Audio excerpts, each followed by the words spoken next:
Busina. Isang malakas, nakakabinging busina na sinundan ng garalgal ng preno. Kasabay nito, ang pakiramdam na parang hihigupin ka ng lupa.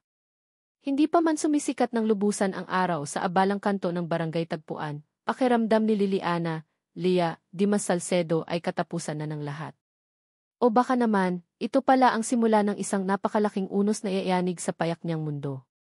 Ay, kabayo, napasigaw si Elia, sabay dapli sa malamig at matigas na bakal ng isang itim at kumikinang na sedan. Napaupo siya sa semento, hindi dahil sa lakas ng pagkakabangga, kung tutuusin ay parang hangin lang na humaplos sa gilid niya, kundi dahil sa matinding gulat at kaba. Naramdaman niya ang init na biglang umakyat sa kanyang mukha, kasabay ng pamilyar na kirot sa kanyang dibdib. Patay kang bata ka, Lia. Dagdag na naman to sa problema mo. Agad siyang tumayo, pinagpag ang bestidang bulaklaking minana pa niya sa kanyang tiyapasita, ang tanging yaman niya bukod sa mga anak. Ang dalang bayong na puno ng panindang turon at banana Q ay bahagyang tumagilid, pero himalang walang natapon. Ang mas inalala niya ay ang sapatos. Mabilis niyang itinago ang kanang paa sa likod ng kaliwa, ang hinliliit ay halos sumisilip na sa butas sa gilid ng lumanyang pantrobber. Huli na nang maalala niyang tanggalin ang suot na hairnet at ang lumang ihi ng pinapasukang opisina bilang janitress. Amoy panlinis pa siya, sigurado. Naku, sir. Pasensya na po. Pasensya na po talaga, sunod-sunod niyang sabi, yuko ng yuko na parang sirang plaka. Hindi siya nag-abalang tingnan kung sino ang nasa loob ng sasakyan. Ang mahalaga, makahingi agad ng tawad at makaalis, bago pa mapansin ang gutay-gutay niyang sapatos o ang gusgusin niyang anyo. Nagmamadali lang po kasi ako, sir. May maihinahabol lang po. Ang totoo niyan, alas 5 pa lang ng umaga ay tapos na ang shift niya sa paglilinis sa isang building sa Makati. Alas 6, kailangan niyang makapwesto sa tapat ng eskwelahan para magtinda. Bawat minuto ay mahalaga. Bawat sentimo pinaghihirapan. Mula sa bulsa ng kanyang bestida, isang kapirasong papel ang dahan-dahang lumipad, sumayaw-sayaw sa hangin bago tuluyang lumapag malapit sa gulong ng sedan. Resibo. Isang resibo mula sa Divisoria. Hindi ito pinansin ni Elia. Ang tanging nasa isip niya ay ang kahihiyan at ang posibleng gastos kung sakaling nagasgasan niya ang sasakyan. Bumukas ang bintana ng driver's seat. Isang lalaking naka-Amerikana, nasa mga 30 anyos, seryoso ang mukha, ang sumilip. Si Ezekiel Zic Ortega.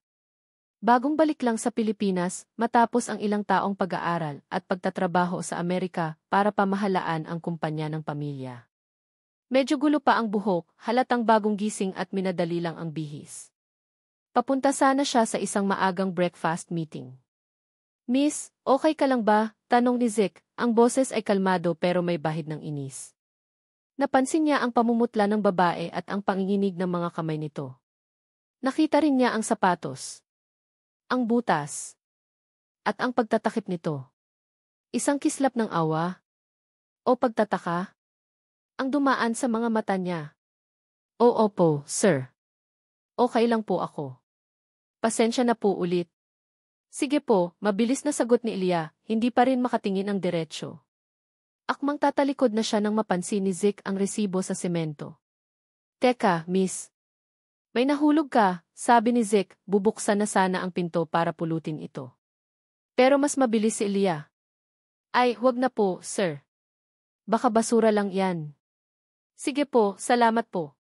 At parang bulang naglaho si Elia. Mabilis na tinahak ang daan papunta sa waiting shed na nasa kabilang kanto, iniwan si Zic na bahagyang nakakunot ang noo. Napabuntong hininga si Zic. Ang aga-aga, abala. Pinulot niya ang resibo. Otomatiko niya itong binasa. 5 pairs ng school uniform. Blusang puti, paldang navy blue. Size 1-0 lahat. 5 uniform. Na pare-pareho ng size. Para kanino to? Nagkibit balikat na lang siya. Itinabi niya ang resibo sa compartment ng sasakyan. Siguro'y donasyon ito ng babae o baka naman may maliit itong tindahan ng uniform. Pinatakbo na niya ulit ang sasakyan, ang imahe ng babaeng gusgusin at ang butas nitong sapatos ay mabilis ding naglaho sa isip niya. O iyon ang akala niya. Samantala, si Elia, pagdating sa lilim ng waiting shed, ay napasandal sa pader, habol ang hininga. Sumandal siya, ipinikit ang mga mata. Ang puso niya ay kumakabog pa rin na parang tambol sa pista. Naramdaman niya ang pagtulo ng pawis sa kanyang sentido, malamig at malagkit. Dinukot niya ang lumang panyo sa bulsa at pinunasan ang mukha. Hay, Lia, Lia. Ano ba namang kamalasan to, bulong niya sa sarili. Ang aga-aga, muntik pa siyang masagasaan. O baka siya ang muntik nang makasira ng araw ng iba. Napatingin siya sa kanyang sapatos. Butas na nga. Kailangan na talaga itong palitan. Pero saan siya kukuha ng pambili? Ang sahod niya bilang janitress ay sapat lang sa upa sa bahay at sa pang-araw-araw na pagkain nilang mag-iina. Ang kita naman sa pagtitinda ay diretso sa baon at iba pang gastusin sa eskwela ng mga anak niya. Napabuntong hininga siya. Para sa mga bata, Lia. Para sa mga bata. Ito ang mantra niya sa tuwing nararamdaman niya ang pagod at panghihina ng loob. 5 bibig ang kailangan niyang pakainin. 5 kinabukasan ang kailangan niyang itaguyod. Maya-maya pa'y nagsimula ng pumatak ang ambon. Mula sa maliit na siwang ng waiting shed, natanaw niya ang papalayong itim na sedan. Hindi niya alam kung bakit, pero may kung anong kaba siyang naramdaman. Siguro dahil sa takot na baka balikan siya nito at singilin sa muntik ng aksidente. O siguro dahil sa kahihiyang nadama niya. Ang ambon ay unti-unting lumakas, naging ulan. Ang tunog ng mga patak sa yero ng waiting shed ay parang musikang malungkot sa kanyang pandinig. Ang amoy ng basang lupa ay nagsimulang pumailan lang, humahalo sa usok ng mga dumaraang jeepney at tricycle. Sa barangay Tagpuan, ang buhay ay maagang nagsisimula, umuulan man o umaraw. Naalala niya ang resibo. Nasaan na kaya iyon? Hinanap niya sa kanyang bulsa, pero wala. Siguro nahulog nga talaga. Napailing na lang siya.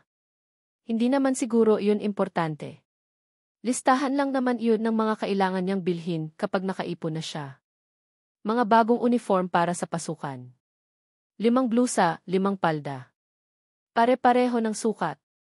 Para kina Luna, Tala, Mira, Sinta at bituin. Ang kanyang 5 bituin. Ang kanyang quintuplets. Sa loob ng komportabling sedan, habang nagmamaneho si Zeke sa gitna ng nagsisimulang bumuhos na ulan, hindi niya maiwasang isipin muli ang babae. May kung anong kakaiba sa kanya. Ang desperasyon sa mga mata nito. Ang hiya. At ang resibo. 5 uniform na pare-pareho ang sukat. Bakit kaya? Ang tanong na iyon ay umikot-ikot sa kanyang isipan, kasabay ng mga wiper ng sasakyan na walang tigil sa paghawi ng ulan sa salamin. Isang maliit na piraso ng papel, isang resibo, ang tila nag-iwan ng marka sa simula ng kanyang araw, higit pa sa muntik ng banggaan. Isang resibong magiging susi sa isang sikretong matagal nang natabunan ng panahon. Hindi pa niya alam, pero ang gusgusing babae sa waiting shed at ang misteryosong resibo ay babago sa takbo ng kanyang buhay, sa paraang hindi niya kailanman inaasahan.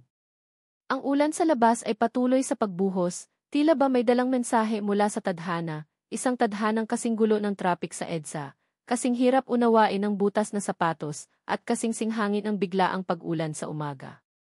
Linggo ng hapon. Ang food court ng Mall Bayanihan ay parang isang malaking fiesta na hindi natatapos.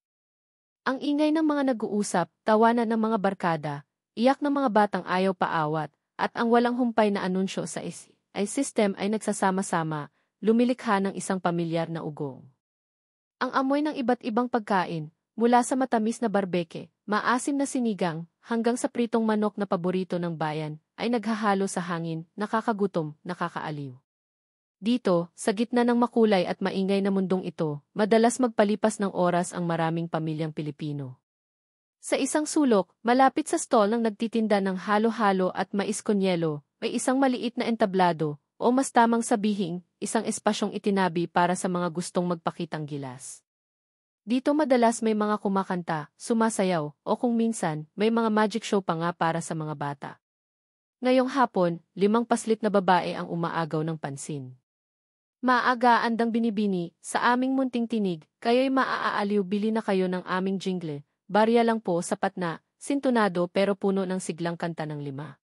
Sila ang Salcedo Quintuplets, sina Luna, ang tila panganay sa kilos, laging nakabantay sa mga kapatid, si Tala, ang pinakamahiyain, madalas nakatago sa likod ni Luna, si Mira, ang pinakamakulit at bibo, laging may ngiti sa labi, si Sinta. Ang artistikong mahilig mag-drawing kahit sa hangin lang, at si Bituin, ang pinakamaliit pero may pinakamalakas na boses, kahit madalas ay wala sa tono. Magkakamukha sila, 5 anghel na may bilugang mga mata at buhok na itim, tinirintas ng tigdadalawa. Suot nila ang pare-parehong bestidang dilaw na may maliliit na bulaklak, medyo kupas na pero malinis. Sa harap nila, isang maliit na plastik na tabo ang nakalagay, umaasang mapupuno ng barya mula sa mga naaaliw na manonood. Ilang mesa lang ang layo, nakaupo si Ezekiel Zic Ortega, umiinom ng malamig na kape habang naghihintay sa kamiting niyang na late. Kanina pa siya roon, pinipilit tapusin ang ilang papeles na dala mula opisina, pero ang atensyon niya ay unti-unting nahahatak ng palabas sa maliit na entablado. Noong una, naaliw lang siya sa kakyutan ng mga bata. Para silang mga sisiw na sabay-sabay humuhuni. Pero habang tumatagal, napapansin niya ang determinasyon sa mga mata ng mga ito, lalo na ng batang mukhang lider, si Luna. Nakakatuwa naman tong mga to, naisip ni Zic, bahagyang napapangiti. Ang liit-liit pa, marunong ng kumayod. Naalala niya ang babae sa waiting shed noong isang araw, ang babaeng may butas na sapatos. At ang resibo. 5 uniform, pare-parehong size. Bigla, parang may kumislap sa isip niya. 5 bata. Pare-parehong hitsura. Imposible naman siguro. Napailing siya. Masyado na yata siyang nag-iisip. Pero hindi niya maiwasang titigan ang mga bata. Ang kanta nila ay jingle ng isang sikat na sabong panlaba, medyo binago ang lyrics para maging akma sa kanilang panghihingi ng barya. Hindi perpekto ang pagkanta, may mga sabit dito at doon, may nauna, may nahuhuli, pero ang cute nilang panoorin. Si Mira, panay ang kembot, habang si Tala naman ay halos hindi makatingin sa mga tao, nakayuko lang pero sumasabay pa rin sa kanta. Si Bituin, todo bigay sa pagkanta, halos mapatid na ang litid sa lid. May ilang nanonood na napapangiti, may ilang naghuhulog ng barya sa tabo. Isang matandang babae ang lumapit at binigyan sila ng tig-iisang candy. Agad namang nagpasalamat ang 5, sabay-sabay na yumuko. Salamat po, Lola, sabi ni Mira, ang ngiti ay abot hanggang tenga. Pagpalain po kayo, segunda ni Luna, seryoso pa rin ang mukha. Habang pinagmamasdan ni Zic ang mga bata, may isang detalye siyang napansin. Sa kanang pulso ng bawat isa sa kanila, may nakataling pulang sinulid na bracelet.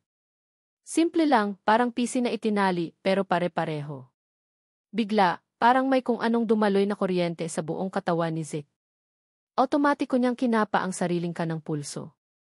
Nakatago sa ilalim ng manggas ng kanyang long-sleeve polo ang isang kaparehong pulang sinulid na bracelet. Regalo ito sa kanya ng kanyang lola Remedios noong bata pa siya, bago ito pumanaw. Sabi ng lola niya, pangontra raw ito sa masasamang elemento at magdadala ng swerte. Hindi niya ito tinatanggal mula noon, kahit na madalas siyang tuksuhin ng mga kaibigan niyang mukha na raw itong luma at marumi. Para sa kanya, ito ang pinakamahalaga niyang alaala ng kanyang lola. Napatingin ulit siya sa mga bata. Ang mga bracelet nila. At ang bracelet niya. Impossible. Nagkataon lang ba? Pero ang pagkakapareho ay hindi maikakaila. Ang kulay, ang hibla ng sinulid, ang simpleng buhol. Teka, sabi ni Zic sa sarili, pakiramdam niya ay biglang bumilis ang tibok ng kanyang puso. Ano to? Ang kaninang simpleng pagkaaliw sa mga bata ay napalitan ng matinding pag-uusisa, may kasamang kilig. Hindi romantikong kilig, kundi isang kakaibang excitement, isang pakiramdam na parang may matutuklasan siyang importante. Tumayo siya, dahan-dahang lumapit sa kinaroroonan ng mga bata, kunwari titingin sa menu ng katabing store ng siopao. Mas malapit ngayon, mas malinaw niyang nakikita ang mga bracelet. Walang duda. Katulad ng sa kanya. Natapos na ang isang kanta ng mga bata. Kumakalansing ang ilang baryang inihulog ng isang grupo ng estudyante sa kanilang tabo. Yehey! May pambili na tayo ng ice cream, Ate Luna, masayang sabi ni Bituin, pumapalakpak. Mamaya na yan, Bituin. Isa pang kanta, sagot ni Luna, inaayos ang pagkakatali ng buhok ni Tala na medyo nagulo na. Ano namang kakantahin natin, tanong ni Sinta, habang pinupunasan ang pawis sa noo gamit ang likod ng palad. Si Mira ang sumagot, yung sa soft drinks naman. Para masaya. Bago pa sila makapagsimula ulit, lumapit si Zeke. Hindi niya alam kung ano ang sasabihin, pero kailangan niyang malaman. Ang curiosity ay parang hindi na mapigilan. "Excuse me, kids," sabi niya, sinubukang gawing magiliw ang boses. Napatingin sa kanya ang 5, sabay-sabay, na para bang iisang tao lang sila. Ang bilugang mga mata nila ay puno ng pagtataka. "Galing niyo kumanta, sabi ni Zeke, umiti.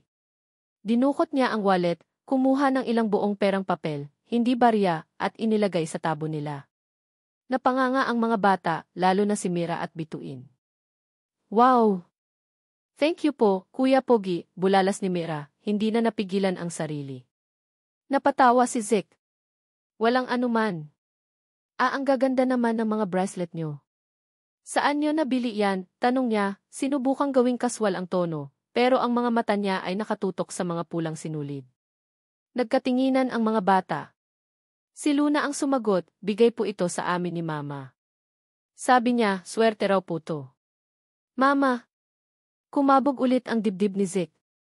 Ang babae sa waiting shed. Impossible.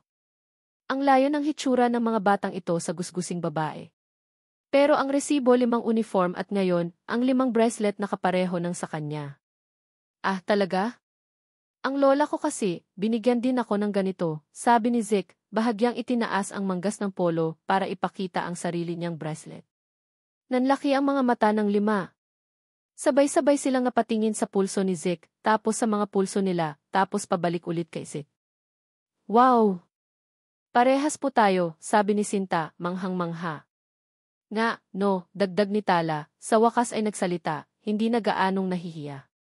Pakiramdam ni Zeke ay parang may kung anong mainit na kumot ang biglang bumalot sa kanya. Isang pakiramdam na hindi niya maipaliwanag. Ang mga batang ito, ang mga bracelet, ang resibo parang mga piraso ng isang puzzle na unti-unting nabubuo sa kanyang isipan kahit hindi pa niya alam kung ano ang kalalabasan. May kung anong kumakaluskos sa loob niya.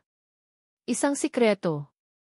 Isang sikretong parang matagal nang natutulog at ngayon ay unti-unti nang nagigising. Ang pag-uusisa niya ay mas lalo pang lumalim, hinahaluan na ng isang kakaibang emosyon, isang pag-asang mayroon siyang matutuklasang maganda, o baka naman nakakatakot. Hindi niya namalayan, kanina pa pala tapos ang meeting na dapat niyang puntahan. Ang cellphone niya ay ilang beses nang tumunog, pero hindi niya ito pinansin. Ang buong atensyon niya ay nasa 5 batang maisuot na pulang bracelet, mga batang umaawit ng sintunadong kanta sa food court ng Mall Bayanihan. Mga batang hindi niya alam ay may malaking papel na gagampanan sa mga susunod na kabanata ng kanyang buhay. Ang ingay ng food court ay tila biglang humina sa kanyang pandinig. Ang tanging naririnig niya ay ang kalansing ng mga barya sa tabo, ang mga halakhak ng mga bata, at ang malakas na tibok ng sarili niyang puso. Isang puso na ngayon ay puno ng tanong, puno ng pag-asa, at puno ng isang kilig na hindi niya palubos na naunawaan. Makalipas ang ilang araw mula nang makita niya ang quintuplets sa Mall Bayanihan, hindi na matahimik ang isip ni Zeke. Ang mga pulang bracelet, ang 5 uniforme sa resibo, ang mga batang magkakamukha, lahat ito ay parang sirang plaka na paulit-ulit na tumutugtog sa utak niya. May kung anong nag-udyok sa kanya na alamin ang katotohanan. Kinabukasan, pagdating niya sa opisina, ang una niyang ginawa ay tawagan ang ETH department. May kutob siya, isang maliit na hinala na kailangan niyang kumpirmahin o pabulaanan. "Good morning, Zeke.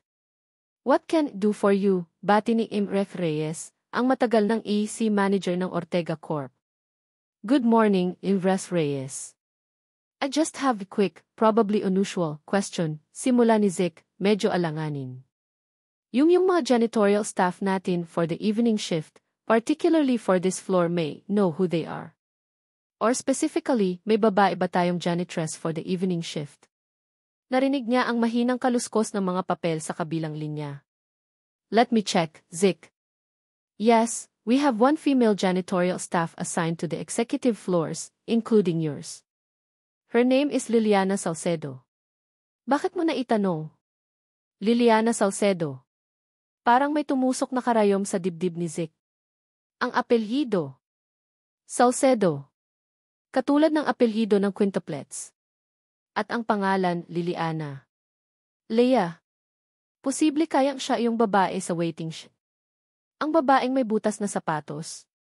Ang mga piraso ng puzzle ay tila mas lalong nagkakabit-kabit, bumubuo ng isang larawang hindi pa niya tiyak kung gusto niyang makita. Ah, wala naman, Jimbrek Reyes. Just curious. May nakita lang akong something last night. Thank you, sabi ni Zeke, pilit pinapakalma ang sarili.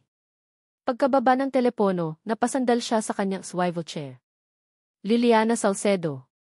Ang janitress ng building nila. Ang ina ng quintuplets. At posibleng ang babaeng muntik na niyang masagasaan. Ang daming di posible, pero wala pang tiyak. Kinagabihan, sadyang nagpaiwan si Zeke sa opisina. Kunwari marami pa siyang tinatapos na trabaho, pero ang totoo, naghihintay siya. Naghihintay sa pagdating ni Liliana Salcedo. Gusto niyang makita ito ng personal, makausap at marahil, masagot na ang mga tanong na bumabagabag sa kanya.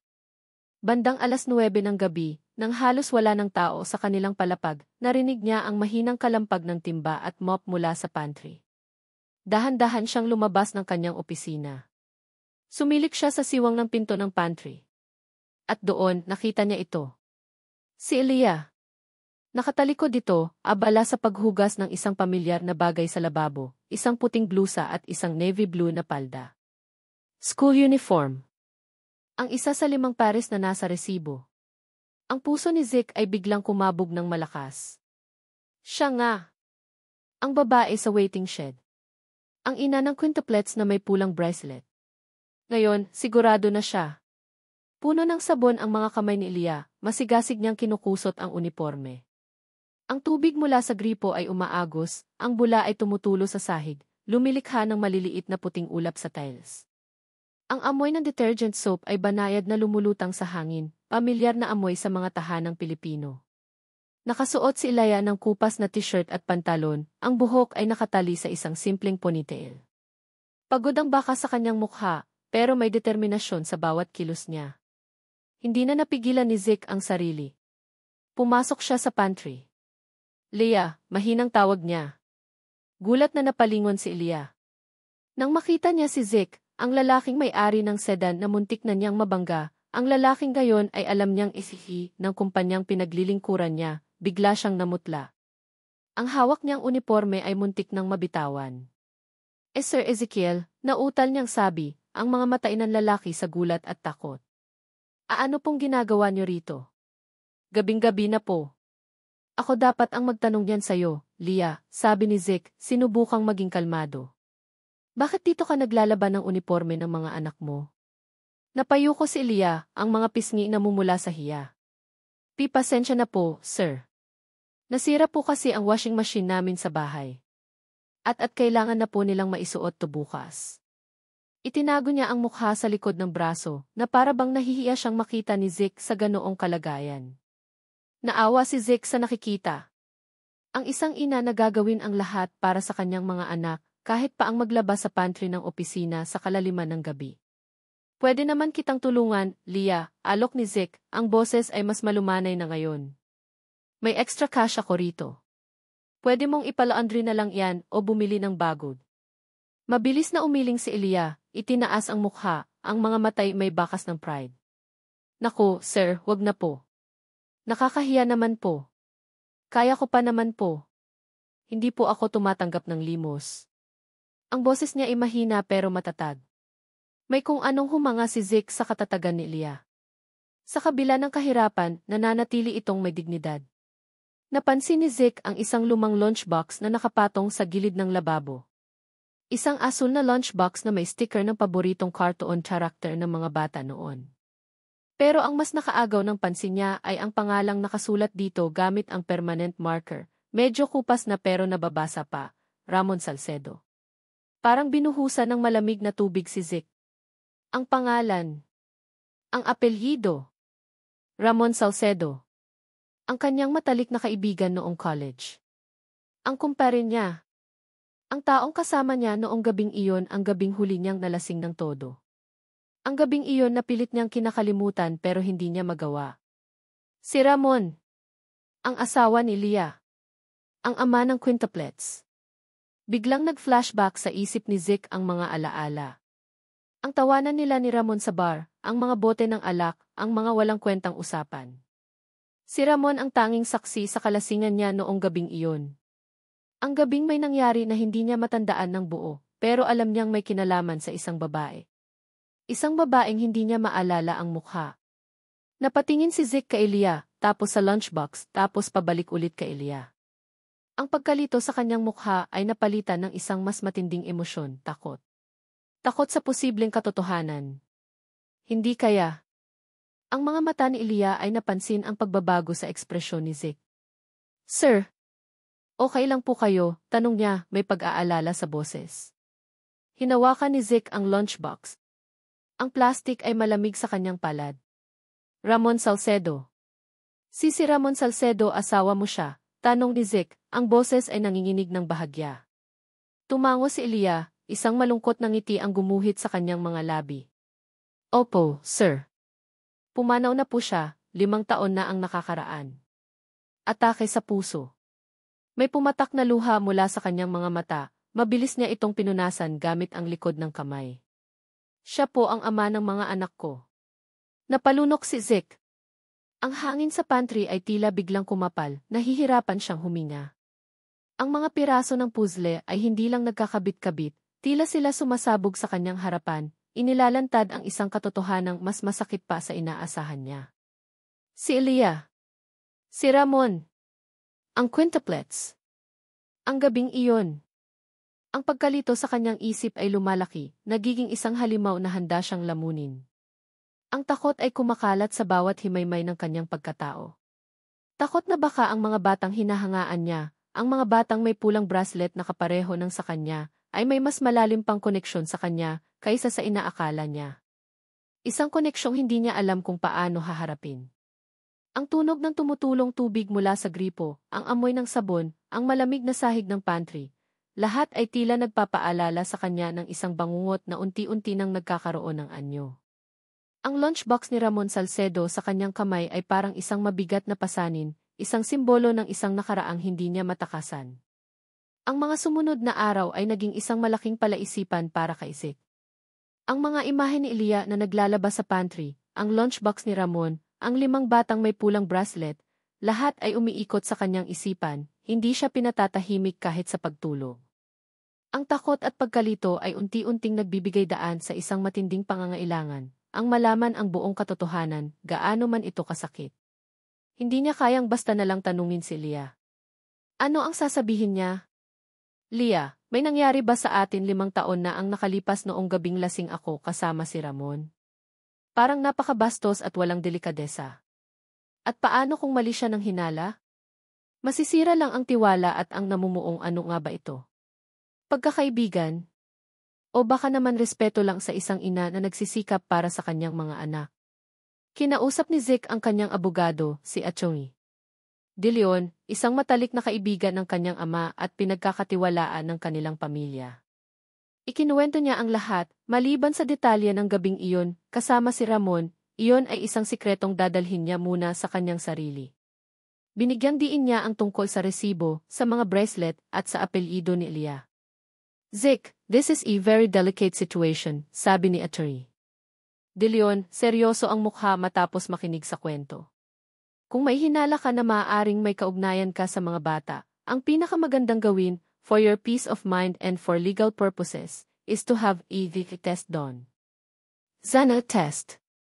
Parang isang mabigat na martilyo ang salitang iyon sa pandinig ni Zeke. Iyon na nga siguro ang tanging paraan. Pero paano? Hindi niya ito pwedeng gawin ng lantaran. Ayaw niyang magdulot ng eskandalo o ng karagdagang sakit ng ulo kay Elia.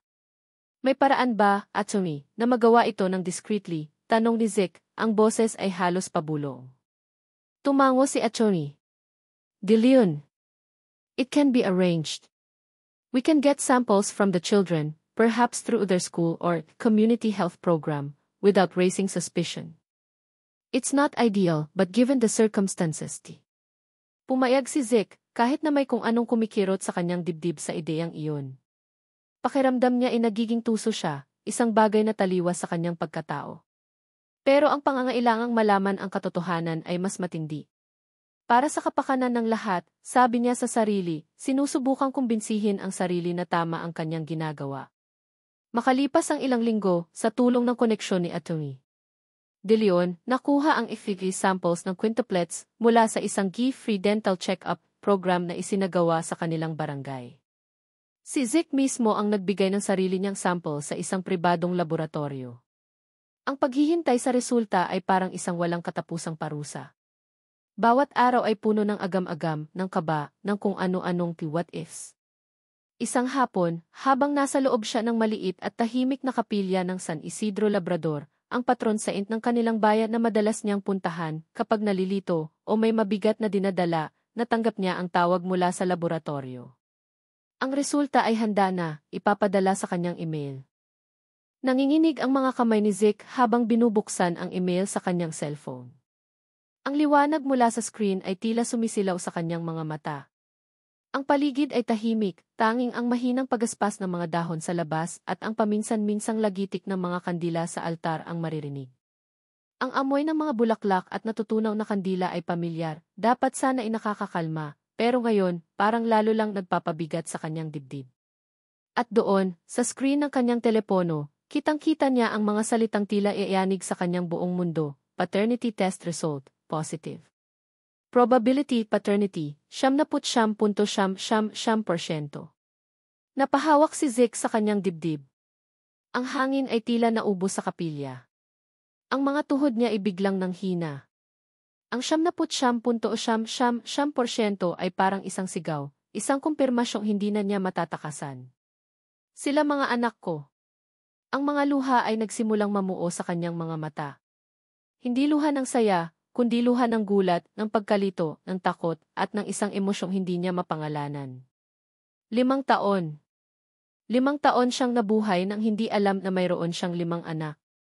5 batang nagmamana ng kanyang dugo, ng kanyang mga mata, marahil pati ng kanyang mga pangarap. Kasabay ng pagpatak ng kanyang mga luha, isang malamig na boses ang bumasag sa katahimikan ng kapilya. Ezekiel, anong ginagawa mo rito? At bakit ka umiiyak? Napalingon si Zeke, mabilis na pinunasan ang kanyang mga mata.